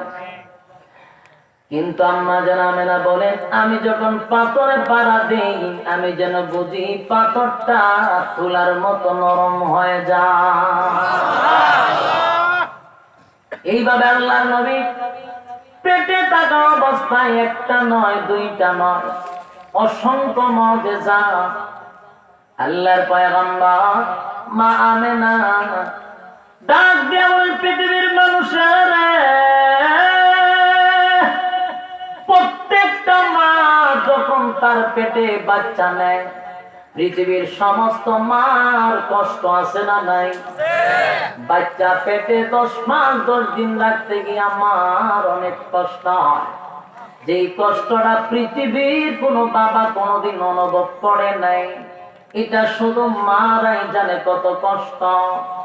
10টা মাস 10 দিন তোমার পেটে রাখছে, ভালো মতে খাবার খাইতে পারে নাই, রুচি সম্বন্ধ খাবার খাইতে পারে নাই, উঠতে পারে না, বসতে পারে না, ঘুমাইতে পারে না, এক করোড়ে ঘুমাইতে হয়, অন্যদিকে করোড় দিয়েই ব্যথা করে, পায়ে ব্যথা করে, হাঁটতে পারে না, মানুষের সামনে যেতে পারে না, কিছু খাইলে বমি করে সব বাহির করে দেয়।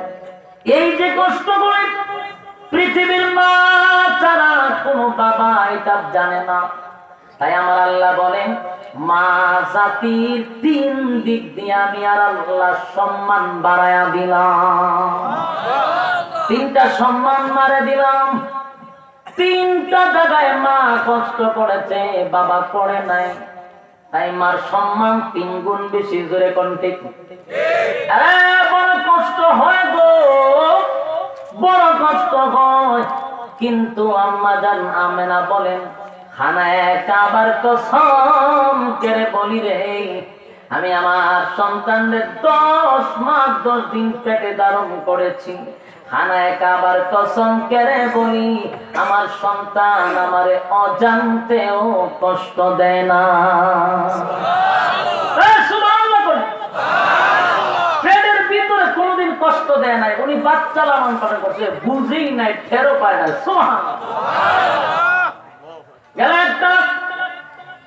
এবার যখন আল্লাহর পয়গম্বর দুনিয়াতে আসার সময়টা হয়ে গেল, এমনি আব্দুল মুত্তালিব তরুণ বাড়িটা লইয়া খানায় কাবার সামনে দাঁড়ানো। দুইজন দাসী পাঠাইয়া দিল, আবু লাহাবের এক দাসী, আরেকজন হলো উম্মে আইমান। দুইজন রে আমেনার করে পাঠাইয়া দিছে খেদমতের জন্য। আব্দুল মুত্তালিব তরবারি লইয়া দাঁড়ায় আছে। কোথায় দাঁড়ায় আছে? খানায় কাবার সামনে।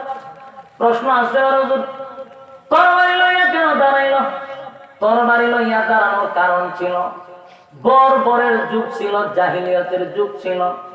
রাত্রের বেলায় একজন আরেকজনের সঙ্গে দেখা হইলে তরবারি লইয়া মাইলে গেছিল, কোন কথা নাই, ডাইরেক্ট মারামারি চলতো। সকালে যখন দেখতো সব বোনার বাবে ভূতে করতেছে মাই, কথা বুঝছেন? রাত্রে বেলা আওয়াজ শুনলে তরবারি শুনি হাতে শর্ত মারতে মারতে মার লাগে থাকে। সকালে যখন দেখতো সব বোনার পুতের লোকে না মাই করতেছে। কোন সময় বাবার হাতে ছেলে মরে যায়। এটা এমন বর্বর যুগ ছিল, তাই তরবারি হাতে নিয়ে রাখা। ভাই কথাগুলি মনোযোগ দিয়ে শুনি। আব্দুল মুত্তালিব তরবারি লইয়া দাঁড়ানো। হঠাৎ করে আব্দুল মুত্তালিব একটা দৌড় মাইরা আমেনার ঘরের সামনে চলে গেল, গিয়া বলে, কয় গো দাসী, দে আমার নাতি রে, আমার কোলে দে। উম্মে আইমান বলেন, আব্দুল মুত্তালিব খানায় কাবার কসম করে বলি, আপনার নাতি এখনো দুনিয়াতে পদার্পণ করে নাই।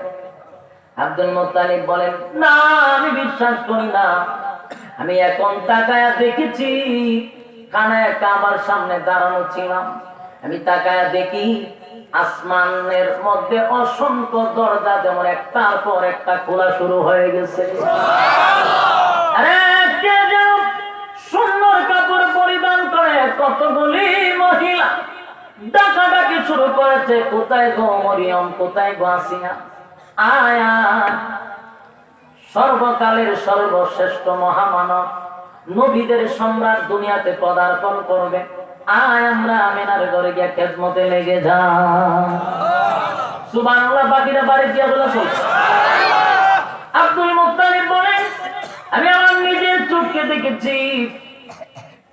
উম্মে আইমান বলেন, আমার আপনার নাতি হইলে আমি আপনাকে বলতেছি। কিছুক্ষণ পরে আল্লাহর নবী 12 রবিউল আউয়াল সুবে সাদিকের সময় আল্লাহর পয়গম্বর দুনিয়াতে পদার্পণ করেছে। আরে ভাই, এখন আপনারা দিলের কান লাগায় কথাগুলি শুনবেন, প্রত্যেকটা কথার উত্তর আপনারা দিবেন। আমি প্রথম বলেছিলাম, মিলাদুন নবী পালন করার ক্ষমতা পৃথিবীর কারো নাই। ইয়াদ আছে? পৃথিবীর কারণ নাই, যে এটা প্রমাণ তো করতেই, ঠিক কিনা বলেন? আপনার বিবেকের কাছে প্রশ্ন করে যাব, আপনি বাসায় গিয়ে অঙ্ক মিলাইবেন। আমি একটা একটা করে খালি এখন বলবো, আপনারা জবাব দিবেন। পৃথিবীর কোন উম্মতের দ্বারা নবী মিলাদুন নবী পালন করা কারো দ্বারা সম্ভব না। এর এক নাম্বার হলো, আল্লাহর নবী দুনিয়াতে যখন পদার্পণ করেছে, বাইরে মানুষ জন্মগ্রহণ করে, আমরা যে জন্মগ্রহণ করছি, বলুন প্রত্যেকটা মানুষ দুনিয়াতে আসার সময় তার শরীরে কিন্তু ময়লা লাগানো থাকে, রক্ত লাগানো থাকে। কথা কন্যা দি, ময়লা রক্ত লাগানো থাকেনি? ময়লা রক্ত লাগানো থাকে, দুর্গন্ধ থাকে, ঠিক নেই? কিন্তু আশ্চর্যের বিষয় হলো, আল্লাহর নবী যখন দুনিয়ায় আসে, নবীরে কে যেন হাউজে কাউসারের পানি দিয়া গোসল করায়া পাঠাইছে। শুধু গোসল না, মেশকে আম্বর লাগায়া পাঠাইছে। গোটা ঘরটা যেন সুগানে মুখরিত। শরীরটা একেবারে পরিষ্কার, এত ক্লিন, সারা ঘরে শুধু গ্রাম। সুবহানাল্লাহ। এখন আমার প্রশ্নটা হলো, এটা কোন মানুষের দ্বারা, কোন উম্মতের দ্বারা সম্ভব? আপনারা কি গোসল করেছিলেন? আমার তো লাগানো অবস্থা, নবীটা আসলো গোসল কইরা, খুশবু ওনার শরীরে লাগানো ছিল, পুরা ঘর সুঘ্রাণে মুখরিত হয়ে গেছে। এটা কোন মানুষের দ্বারা সম্ভব? কোন উম্মতের দ্বারা সম্ভব? এটা শ্রেষ্ঠ নবীর জন্যই সম্ভব। এটা শ্রেষ্ঠ নবীর জন্য সম্ভব। এটা কোন মানুষের দ্বারা সম্ভব? সম্ভব যদি না হয় পালন করবেন কেমনে? কথা কোন না, কথা মনে হয় বুঝতেছেন না। নবী দুনিয়াতে আসেন গোসল করা অবস্থায়, খুশবু ওনার শরীরে লাগানো ছিল। পৃথিবীর কোন মানুষের দ্বারা এটা সম্ভব না। সম্ভব যদি না হয় পালন করবেন কেমনে? আমার বুঝান, এটা পালন করবেন কেমনে? এটা কি পালন করার বিষয় না আলোচনার বিষয়? এটার নাম হয় জন্মের আলোচনা করতেছে। মিলাদুন নবী কারে কয়? মিলাদুন নবীর আলোচনা কি? এটাই হলো জন্মের আলোচনা। কিসের আলোচনা? তাহলে রাসূল আসেন গোসল কইরা, খুশবু ওনার শরীরে লাগানো ছিল। কোন মানুষের দ্বারা যেহেতু সম্ভব না, আপনারাই বলতেছেন, পালনটা করবেন কেন? আমার বুঝান। গেল 1 নাম্বার। 2 নাম্বার হলো, প্রত্যেকটা মানুষ তার নার লাগানো থাকে, দেখছেন নি? নারটা আসার পরে কেটে দেয়, দেখছেন? কিন্তু আল্লাহর নবীর নার কাটা অবস্থায় আসছে, খতনা করা অবস্থায় আসছে। সুবহানাল্লাহ। তাহলে বুঝাবে আপনারাই বলেছেন, খতনা করা অবস্থায় আসছে, নার কাটা অবস্থায় আসছে। এটা কোন উম্মতের দ্বারা সম্ভব? সম্ভব? নবীর জন্য সম্ভব। কিন্তু আপনার দ্বারা সম্ভব না হয় পালন করবেন কেমনে? আমার বুঝান, কিভাবে পালন করবেন? এটা কি পালনীয় বিষয় না আলোচনার বিষয়? খালি বুঝানেন, মাথা মোটা যাদের, এরারে বুঝায় ট্যাবলেট বানায় আমি দিতে গেলেও কাম হইতো না। কথাগুলি মনোযোগ দিয়ে শুনেন। আপনারা নিজেরাই বলতেছেন এটা সম্ভব না, আসলে পালনটা করবেন কেমন? এগুলো পালনীয় বিষয় নয়, এটা আলোচনার বিষয়। 2 নাম্বার গেল। 3 নাম্বার হলো, আল্লাহর পয়গম্বর দুনিয়াতে যখন পদার্পণ করেছে, অলৌকিক ভাবে দুনিয়াতে পদার্পণ করেছে, দুনিয়াতে আসার পরে আল্লাহর হাবিব আল্লাহর কুদরতি পায়ে সেজদায় পড়ে গেছে। সেজদায় পড়ে শেষ নয়, নবীজি গুনগুনাইয়া কান্দে রে, নবী গুনগুনাইয়া কান্দে। সব মানুষ দুনিয়াতে আসার সময় কান্দে, আপনি আমার নবীও কাঁদছে। কিন্তু নবী কাঁদছে, তুমি কাঁদছো। আম্মা জান আমেনা বলেন বেশ কম আছে। বেশ কম কিভাবে? আমি আমার সন্তানের কানে কানে গিয়া দেখি, সন্তান কান্দে, রব্বি হাবিলি উম্মতি। আল্লাহু আকবার বলেন। আমার সন্তান উম্মতি বইলা সেজদায় পড়া কান্দে গো। সবে মাত্র দুনিয়ায় আসছে, আল্লাহর কুদরতি পায়ে পড়া কান্দে, রব্বি হাবিলি উম্মতি বইলা। আমি আপনাদের কাছে জানতে চাই, এই দৃশ্যটা কি কোন মানুষের দ্বারা সম্ভব? কথা বলেন, না নবীর দ্বারা সম্ভব? তাহলে সম্ভব যদি আপনাদের দ্বারা না হয়, পালন করবেন কেমনে? পালন করবেন কেমনে? কথা বলেন না।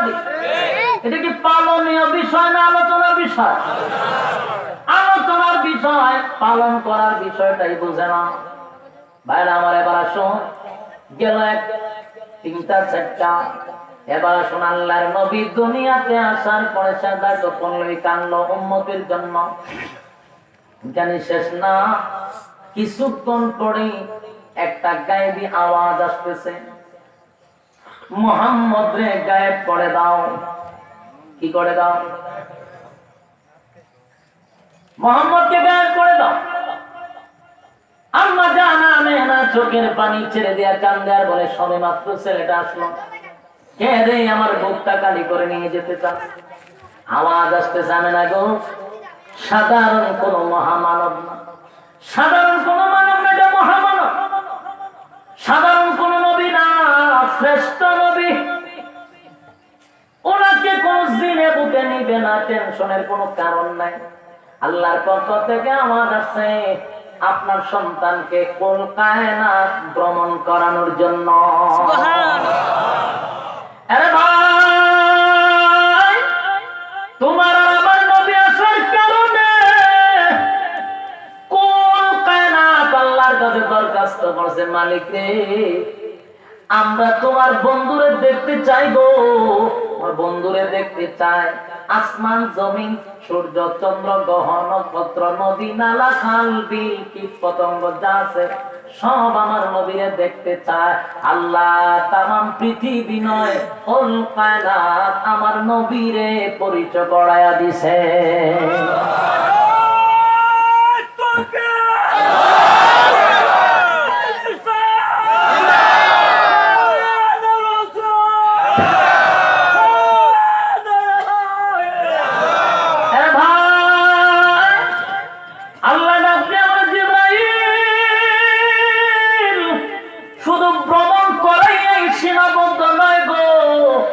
আল্লাহ ডাক দিয়া বলেন, যতগুলা মাখলুকাত আমি আল্লাহ সৃষ্টি করেছি, সমস্ত মাখলুকাতের ভালো ভালো গুণগুলা আমার বন্ধুর সিনার ভিতরে ঢুকায়া দেন।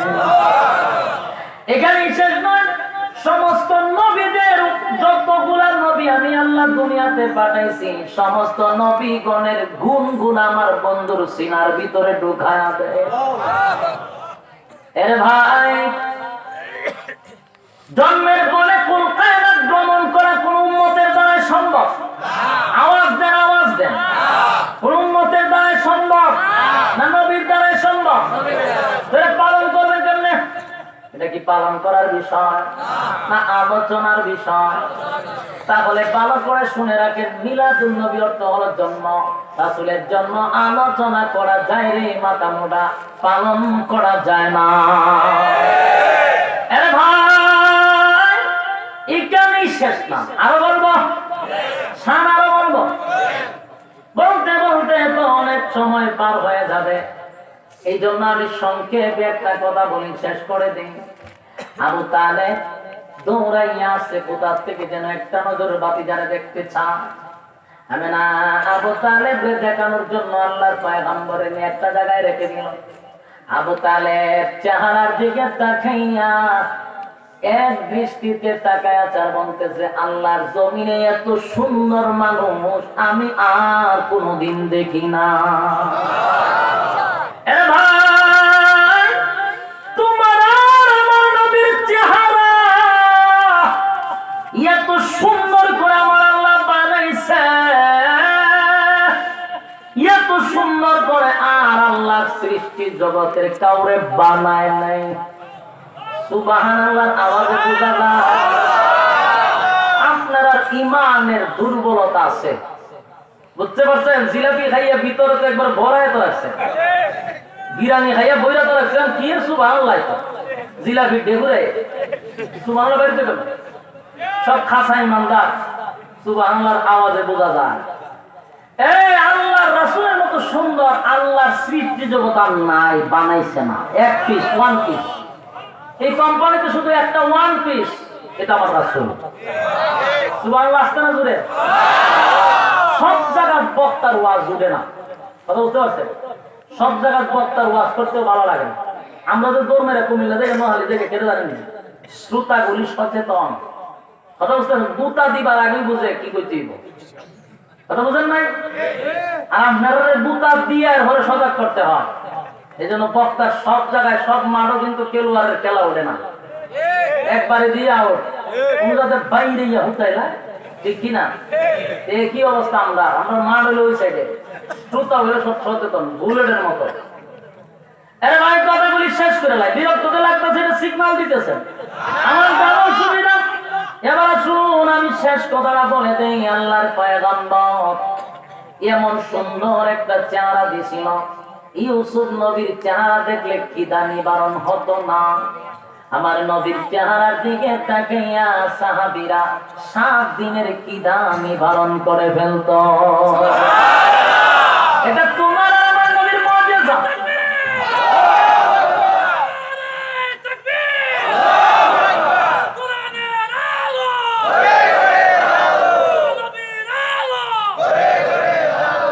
আরে ভাই, এটা তোমার আর আমার নবীর মুজিজা। আবু তালেব বলেন, আমি এত সুন্দর মানুষ আল্লাহর জমিনে দেখি নাই। একবার চাঁদের দিকে তাকাই গো, আরেকবার বাতিজার দিকে তাকাই, একবার চাঁদে তাকাই, একবার বাতিজার দিকে তাকাই। কিন্তু আশ্চর্যের বিষয় হলো, যতবার চাঁদের দিকে তাকাই ততবার তাকায়া দেখি চাঁদ নিচের দিকে নামে।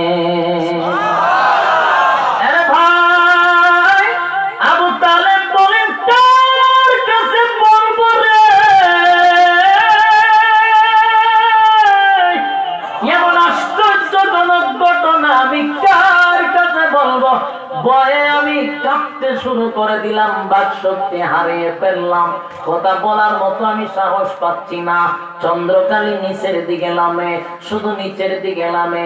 আমি জানতে চাই, আপনারা যদি কেউ দেখেন চন্দ্র নিচের দিকে নামে, আপনারা কি ডাক্তারদের নেওয়া লাগবে না? জায়গা তুই শেষ, জায়গা শেষ করেন, কেমন করছে? চন্দ্র নিচের দিকে নামে। আবু তালেব কথা বলার শক্তি হারিয়ে ফেলেছে, বাক শক্তি বন্ধ হয়ে গেছে। আমি কার কাছে বলি, চন্দ্র নিচের দিকে কেন নামে? আরে ভাই, আবু তালেব বলেন, আমি এই জন্য আরো ভয় পেয়েছিলাম, আমার বাতিজার উপরে যদি পরে বাতিজা তো মারা যাবে। বাতিজার ব্যথায় ব্যথিত হয়ে আমি ভয়ে তরতর করে কাঁপতেছি। হঠাৎ করে দেখি চন্দ্রটা আমার বাতিজার সামনে এসে দাঁড়িয়ে গেছে। এবার আমি তখনও ভয়ে তরতর করে কাঁপতেছি। এখানেই শেষ না, কিছুক্ষণ পরে তাকায়া দেখি চন্দ্র কালি লড়াচড়া করে, ডাইনে যায়, বামে যায়, সামনে যায়, পিছনে যায়। আমার এবার পুরা মাত্রায় ভয় লেগে গেল। এবার চন্দ্রটা বাতিজার উপরে পড়বে তো বাতিজা শেষ হয়ে যাবে। এরে আমি এত ভয় পেলাম, কিন্তু হঠাৎ করে তাকায়া দেখি চন্দ্র নিজে লড়ে না, লড়ে না। আমার বাতিজার চেহারা মুবারক যখন ডাইনে যায়, চন্দ্রটা ডাইনে যায়, বাতিজার চেহারা বামে যায়, চন্দ্র বামে যায়। বাতিজার চেহারা সামনে যায়, চন্দ্র সামনে যায়, পিছনে যায়। এমন দৃশ্য দেখে আমি বুঝতে পেরেছি, এই সন্তান সাধারণ কোনো মানব না।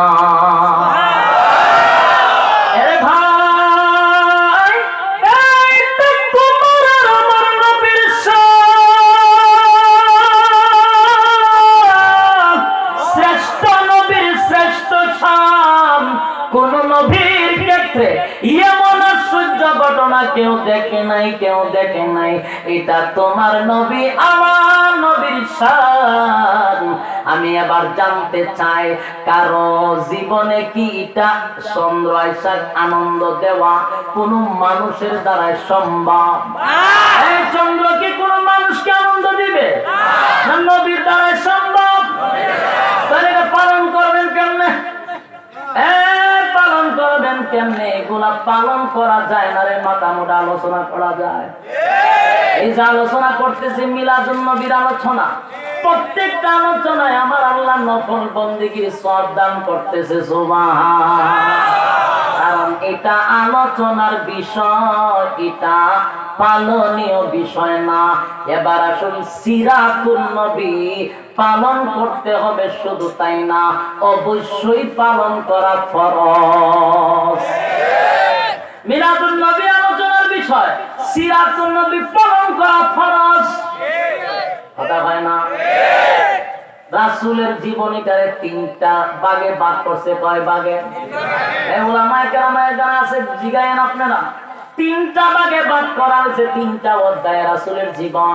প্রথম অধ্যায় হলো 40 বছর। 40 বছর পর্যন্ত তোমার আর আমার নবী দ্বীনের দাওয়াত দেয় নাই। মানুষকে নামাজের কথা বলে নাই, পর্দার কথা বলে নাই, সুদের বিরুদ্ধে কথা বলে নাই। 40 বছর শুধু জীবন যাপন করছে, নীরবে থাকছে, কোনো কথা বলে না। এটারে বলা হয় ক্বাবলান নবুওয়াত। 40 বছরের আগ জীবন। দ্বিতীয় অধ্যায় হলো মাক্কি জিন্দেগি 13 বছর। এই 13 বছরের জিন্দেগিটা ছিল বড় কঠোর। শুধু মায়ের খাইছে, মারতে মারতে আমার নবীরে বেহুশ করে ফালায়া দিছে, নবীর দান দান বাঁধছে, নবীরে তায়েফের ময়দানে রক্ত জড়াইছে। 13 বছর শুধু নবী 1 সেপ্টেম্বর খাইল গো। সাহাবায়ে কেরামরা নির্যাতিত সহ্য না করতে পেরে বারবার বলতেন, নবী গো কোন সময় আমার আল্লাহর পক্ষ থেকে সাহায্য আসবে? আল্লাহর নবী বলেন, সাহায্য আসার আগে যদি তোমরা নিজেরা সাকসেস হতে পারো, শাহাদাত বরণ করতে পারো, আমার আল্লাহর তরিক জান্নাত তোমাদের জন্য ওয়াজিব হয়ে গেছে। 13 বছর শুধু মার খাইছেন, শুধু মার খাইছেন। আল্লাহ বলেন প্রতিবাদ করা যাবে না, প্রতিবাদ করা যাবে না, শুধু মার খাইবেন। এরপরে তৃতীয় অধ্যায় হলো মাদানী জিন্দেগি। এখন আর মার খাওয়ার সময় নাই, উল্টা ফিডানির সময়। এখন মার খাওয়ার সময় নাই, ইচ্ছা মতো আইলে খালি উল্টায় ফিডাইবেন, খালি ফিডাইবেন। তাহলে 3টা অধ্যায় কয় বছর? 63 বছর জুড়ে। কোন কয় বছর? 63 বছরের জিন্দেগির মধ্যে 40 বছর গেল দাওয়াত ছাড়া, বাকি 23 বছর গেল দাওয়াত দিয়া। কোরআন আছে, নামাজ আছে, হজ আছে, যাকাত আছে, যত ইসলামী আইন কানুন আছে সব হলো 23 বছরের জিন্দেগি। বাকি 40 বছর শুধু নীরবে জীবন যাপন করছে।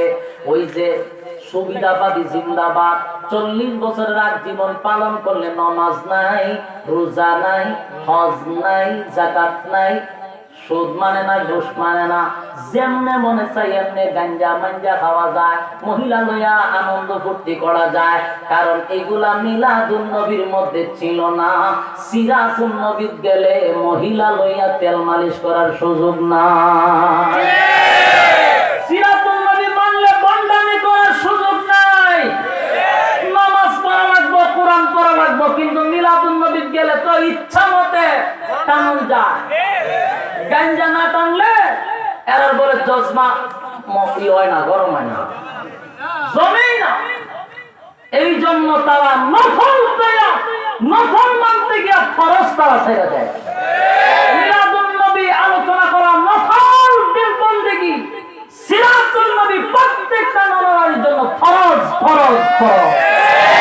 তাই তারা ফরজ বাদ দিয়া নফল লইয়া দৌড়াদৌড়ি, যতটা নফল লইয়া দৌড়াদৌড়ি করবেন একটাও ভালো মতে নামাজি না।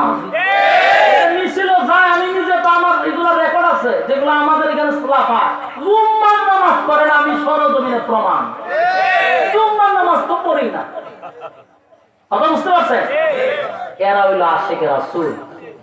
আল্লাহ ওই যে মাঝে একটা কথা পায় না, এক বাজারে ওয়াজ শুনছে, ফাগরির বড় মর্যাদা, হুজুরের কাছে ফাগরি বেঁধে নামাজ পড়লে 1 রাকাতে 70 গুণ সওয়াব দেয়।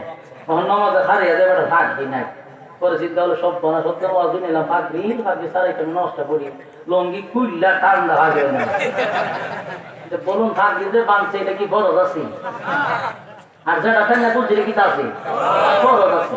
ওখানে ফরজ কিনলা হাতার দিছে ফাগরি, সুন্নত পালন করে। তা আমরা দেশের মিলাদুন নবী নফল, সিরাতুন নবী ফরজ, ফরজ বাদ দিয়া ওখানে নফল।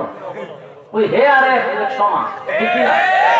আল্লাহ এগুলোর হেদায়েত দান করো শরীরে। আমি সম্মানিত সুদী, রাত অনেক হয়ে গেছে, আপনারা ধৈর্য নিয়ে পড়ছেন, উঠবেন না।